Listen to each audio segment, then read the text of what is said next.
د فیسبوک آی ډي به څنګه ډیلیټو، یعنی داسې ډیلیټ کړو چې نه په سرچ کې راواخلي نه چې ترې موږ څه شیر کړي وي هغه پکې راواخلي، یعنی داسې ختمه کړو چې دوباره ونه شو کړی هغه آی ډي دوباره موږ کولاو کړو. بعضې ملګري داسې چې په بېلابېلو نومونو باندې آیډیانې جوړې کړي بیا یې وروسته نشي اداره کولی او غواړي چې ډیلیټ یې کړي. نو څنګه به یې ډیلیټوئ؟ راځئ چې په دې ویډیو کې درله مکمل طریقه وښیم چې د فیسبوک آی ډي موږ څنګه ډیلیټو. خو د ویډیو شروع کولو نه مخکې که تاسو زموږ د یوټیوب چینل نوي سبسکرایب کړئ زموږ د یوټیوب چینل د سره هم سبسکرایب کړئ او که ویډیو معلوماتي وه نو د خپلو ملګرو سره هم شریکه کړئ. زه د ویډیو پر طرف باندې تر څو طریقه ستاسو ته پریکټیکل په موبایل کې وښیم.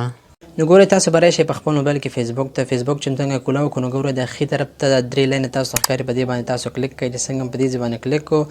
نو ګوره لاندې سیټینګ ان پرایوسي بیا په دې باندې تاسو کلیک وکړئ. دلته بیا په دې سیټینګ باندې تاسو کلیک کړئ چې څنګه په سیټینګ باندې کلیک وکړو نو ګوره دلته نو ګوره دې ځای کې تاسو پرسنل ډیټایل باندې بیا تاسو کلیک کړئ باره چې څنګه هم کلیک کړو نو ګوره لاندې پرسنل ډیټایلز بیا تاسو ته راغی بیا تاسو په دې ځای باندې کلیک وکړئ او لاندې ګوره اکاونټ اونرشپ اینډ کنټرول بیا تاسو په دې ځای باندې کلیک وکړئ چې څنګه په دې ځای باندې کلیک کړو نو ګوره ډیکټیویشن اور ډیلیشن صحیح ده په دې ځای باندې به تاسو کلیک کړئ چې څنګه هم کلیک کړو دې ځای کې به تاسو هغه اکاونټ راواخلي نو ګوره دلته اول اپشن دی ډیکټیویشن اکاونټ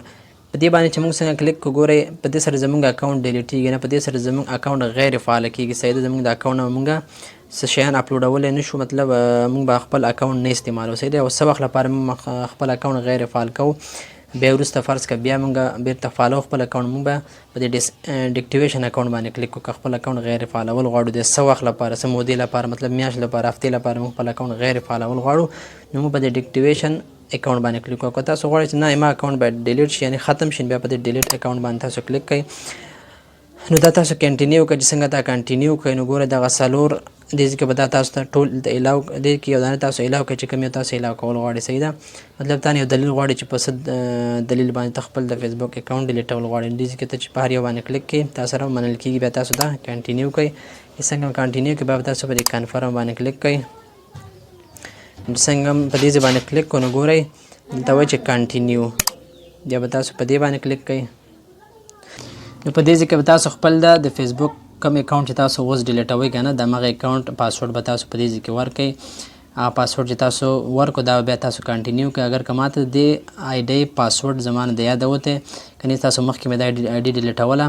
نو په دې ځای کې به تاسو پاسورډ ورکړئ چې څنګه پاسورډ وکړو بیا به تاسو پرې کنټینیو باندې کلیک کړئ نو ستاسو اکاونټ به پرمننټلی ډیلیټ شي یعنی ختم به شي دوباره به دا اکاونټ به تاسو سره نه کولاویږي خو هلته به تاسو ته یو وارننګ درکوي چې تاسو دا اکاونټ د 13 ورځو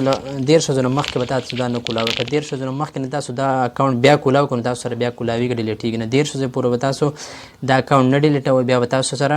ډیلیټیږي یعنې د 13مې ورځې نه بعد به ستاسو اکاونټ ډیلیټ شوی 13 ورځې پورې ستاسو اکاونټ نه ډیلیټیږي صحیح ده نو په دغه طریقې سره تاسو خپل د فیسبوک اکاونټ ډیلیټولی شئ.